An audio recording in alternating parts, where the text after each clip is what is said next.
my name is Dr. Dustin Child, and I am a family physician, and I work at the Tanner Clinic in Kaysville.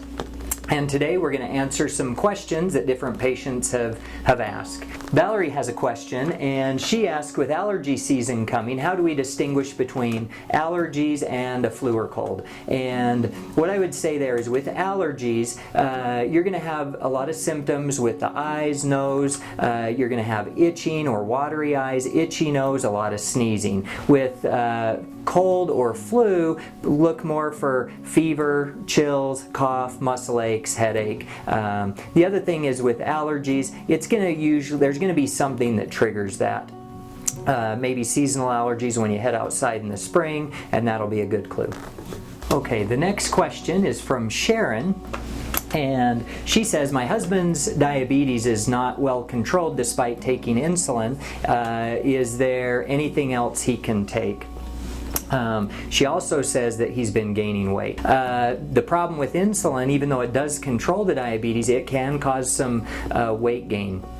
And so just by going up on the dosages of the insulin, it can help control the diabetes, but it can cause the weight gain too. One of the alternatives, there's several pills you can take, but one of the other alternatives to the insulin is a medication called Victoza. That one is an injectable, and the advantage of the Victoza is it can cause some weight loss. Main thing with the diabetes is I would work on losing weight.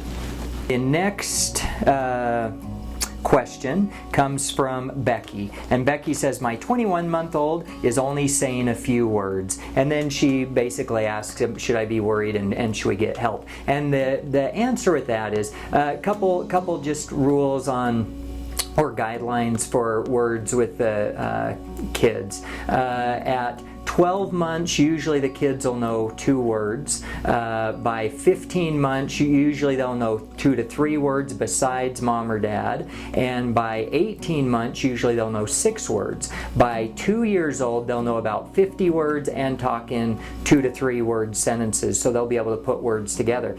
The problem is all the kids are different, and sometimes, especially if the kids have older siblings, they learn that I don't need to say a whole lot, I can just point and my family will get exactly what I want. And sometimes they understand better than they are speaking. My recommendation would be that if there's any concern at all about your child's speech development, bring them in. We'll take a look and try to figure out if they are on track, and if not, I think it's always better to get them into development and a speech program to help them to make sure they're caught up.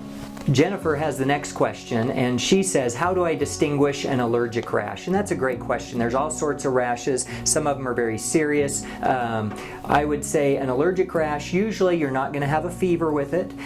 It's going to be a rash that can come and go in different places on the body. And usually there's going to be something that's triggered the rash to give you a clue. So maybe there's a new medication, a new food, a new been around plants or animals that will cause that. And it's kind of hard to describe a rash right now. I guess I would just say get online, type in allergic rash and look at some pictures.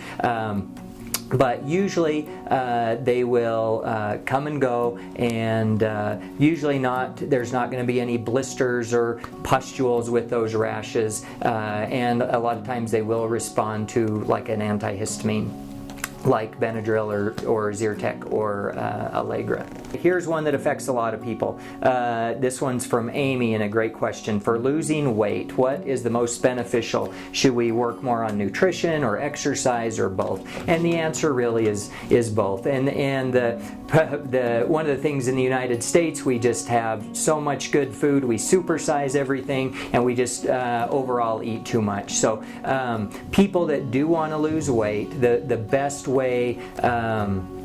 to help lose weight is to actually track what you're eating. So some groups, there's Weight Watchers, Nutrisystems, different groups. Some will have you count calories, or they'll have you count points, but the main thing is people who do count and track what they're eating will eat less, and that makes a huge difference. And then daily exercise is also recommended. Another pediatric question, and that is, at what age should we worry about potty training? And that's a great question that we get asked all the time.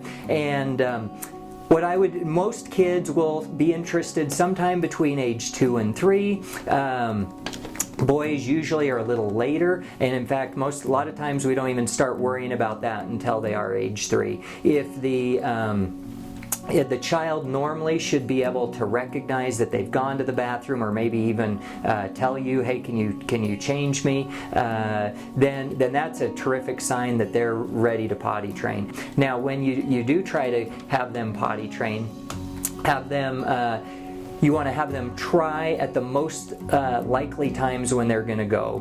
That's going to be first thing in the morning, maybe right after a meal, right after breakfast. And then when they do go or sit on the toilet, do anything positive, give lots of reward and praise, and get them real excited. One thing you don't want to do, and it will slow the process down, is don't scold them. No spanking, no getting mad at the child if they're not successful. Well, and that's all the time we have for today, but thank you for everyone for submitting your questions, and hopefully you found this helpful. Again, my name's Dr. Child, and we're happy to see you here at Tanner Clinic in Kaysville.